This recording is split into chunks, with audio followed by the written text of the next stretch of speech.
Thank you for coming back to the channel, and you clicked this video because you're interested in Hypersync. Today, I'm going to talk about how Hypersync works, then I'll cover its pros and cons, and when you should choose to use it. If you're looking for a specific portion, I've got the video broken down into chapters. And if you want a guide on setting it up on Godox strobes, you can find that video in the top right corner or in the description of this video. If you're interested in videos on photography and lighting, tickle that subscribe button. Hypersync was started by the trigger company Pocket Wizard, but it has since been implemented by other companies under different names. Young Newell called it Supersync on their YN622TX, which is how I first used it back in 2014. Chrome has their own proprietary version called High Sync, and Brown Color also has Hypersync on strobes like the Ceros. Hypersync is an alternative to High Speed Sync. Both are systems that let you sync your flash above your camera's sync speed limit, which is normally a shutter speed around 1/160th to 1/250th of a second. To explain why this is necessary, I'm going to share my friend Jason Vincent's simple explanation.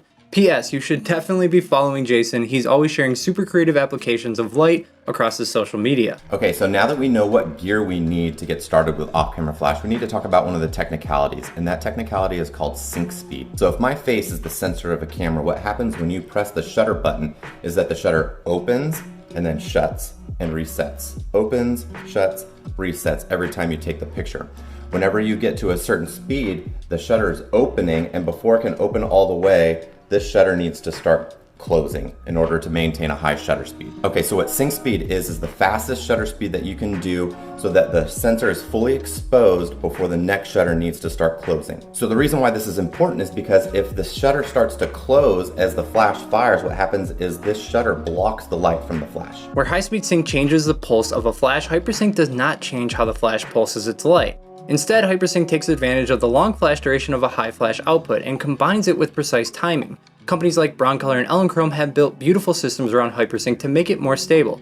Godox has gone the route of High Speed Sync. That being said, it's still possible to set up Hypersync on Godox gear using the delay function on a Godox trigger. Now, Hypersync has one big perk and a few negatives when compared to High Speed Sync, or HSS. The massive perk is the power output over HSS. In HSS, since the flash pulses multiple times, it has a lower peak brightness. In Hypersync, you don't lose any output. This can be significant because when a flash goes into High Speed Sync, it can lose 1 to 3 stops of light. A negative of Hypersync is it can be more complex to set up. Some strobes by Brown Color and Chrome have really leaned into Hypersync, making it simple to use. However, if you watch this video on making it work on Godox, it requires adding a receiver and going through a tedious timing process. The most unfortunate part is this delay setting isn't uniform across devices, so it's not like one user can post their dialed in settings and then other users can copy them. Hypersync has light gradients across the frame. This gradient is the flash pulse either building up or dissolving from its peak output. Again, Chrome and Brown Color systems have really decreased the effect of these gradients, but if you're implementing it on a system that doesn't have it built in, you could have a significant light gradient across your frame depending on how short the flash duration is. Finally, Hypersync is often limited to very high light outputs. Now, typically that's okay. The whole point of using Hypersync is likely because you are chasing power, but still, if you're restricted to a high output, sometimes where full power is the only option, then you have less flexibility with your flash. With these pros and cons, I think it's pretty obvious when to choose Hypersync over HSS. It's when you need a fast shutter speed outdoors and you can't suffer the power loss of High Speed Sync. Being a part of a lot of different photography groups, I see a ton of instances where photographers are using High Speed Sync when it's not necessary. If you don't need a wide aperture in bright outdoor conditions, you don't need to use High Speed Sync. You can simply use standard sync and be able to use your flash at a lower output with faster recycle times. If you do need a wide aperture and you don't need a fast shutter speed, such as a static portrait,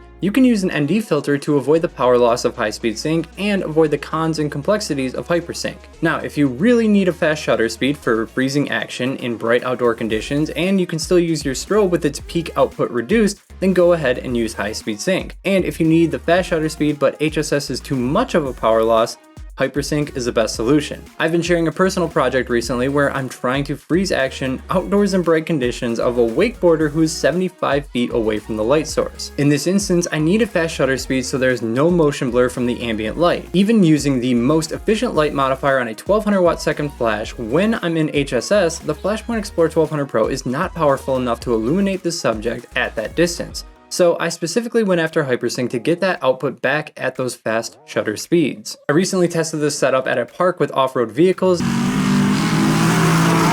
and finally, in broad daylight, I could light subjects 75 feet away from me, which means it's powerful enough to to handle the vision that I had for the wakeboarding shoot. I'll leave a few more examples of this setup at work so you can get a better idea of its potential. Leave a like if you enjoyed this video, subscribe if you'd like to see more of my videos, and until next time, keep on shooting.